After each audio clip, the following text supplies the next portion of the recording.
Hello and welcome back. Review of Love Me Season 2, very Melbourne, very middle class, and extremely compelling. You'll like interacting with each character in this delicately produced show, which stars Hugo Weaving in the role of the gentle Everman. Glenn. A series like Love Me could at first seem overly familiar. The first season's delicately designed and polished themes include coping with death and the emergence of new romances. The second, which starts up 9 months later, goes back to the Matheson family, which consists of their father Glenn, older siblings Clara and Aaron, and themselves, to develop a new chapter in their love lives. The first sparks have dissipated, and new difficulties now need to be faced. If that description seems a little unremarkable, press play on this series, and you'll soon find yourself engrossed in gripping drama and surrounded by fully dimensional characters who, like the show itself, are very middle class and very Melbourne. In many elegant residences and tastefully decorated venues, there is much wine consumption. The era is, well, brown as always, but at least it's a vivid, glossy brown,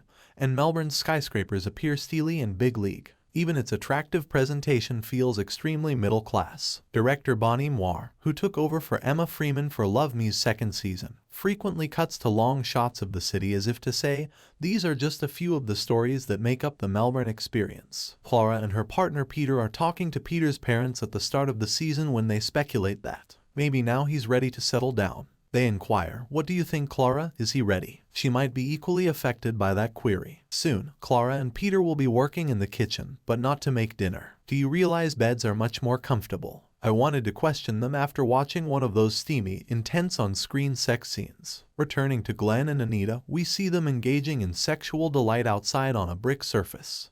Then we meet Aaron again, whose introduction is less seductive. Hearing one of his firm's attorneys refer to an upcoming case as a capital O opportunity. With his former lover Ella, he is now a father. When Glenn greets his newborn granddaughter, Christine, his deceased ex-wife, appears next to him and smiles from the beyond. Somehow, this touching scene manages to avoid being either cloying or sappy. Clara and Peter, who have been trying to get pregnant for months, are also thinking about having children. You never have any doubts about the Mathesons as a unit, and each actor gives a strong performance by approaching each part from a different angle. The nuance in Novakovic's portrayal of Clara is impressive. She pulls everything back and lets minor gestures speak for themselves. Aaron is shown by Lauder as a well-rounded example of a young person in their 20s who is both quite mature and still developing his worldviews and ideas of adulthood. Although it is never explicitly mentioned, having a baby appears to have quickened this course. And as for Weaving, he's one of Australia's greatest and is skilled at making acting appear natural. His performance as Glenn, a nice, aging Everman who is described as a lovely,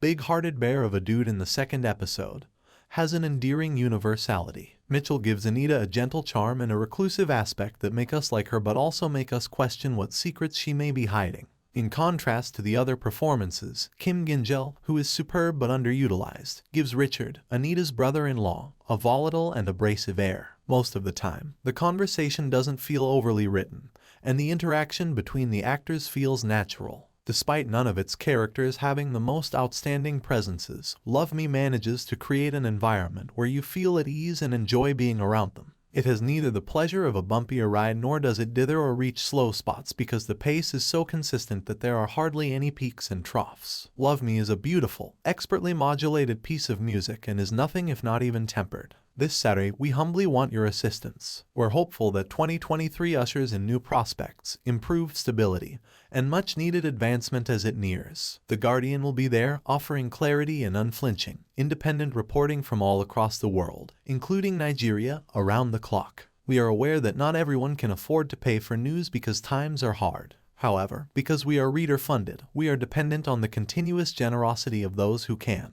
Due to this crucial help, millions of people may continue to read dependable news coverage of the global events. This year, are you going to invest in The Guardian? We don't have a wealthy owner like many others, so we may pursue the truth boldly and report it honestly. The year 2023 won't be any different. We'll continue to work tirelessly and passionately to offer you journalism that is never influenced by business or politics. Nobody changes our editor or calls our focus away from what's most crucial. We'll keep Guardian journalism accessible and free to read for everyone with your help. more people can comprehend global events and their effects on people and communities when information access is equalized. Together, we can push for democracy and demand more from the wealthy. Your financial support, no matter how small or large, will be crucial in sustaining our reporting for years to come. Please consider making a monthly donation of as little as $2 to help us. Setting it up takes less than a minute, and you can be confident that every month you're helping to support free, independent news. I'm grateful. Thanks for watching. Like, comment, and subscribe for more videos.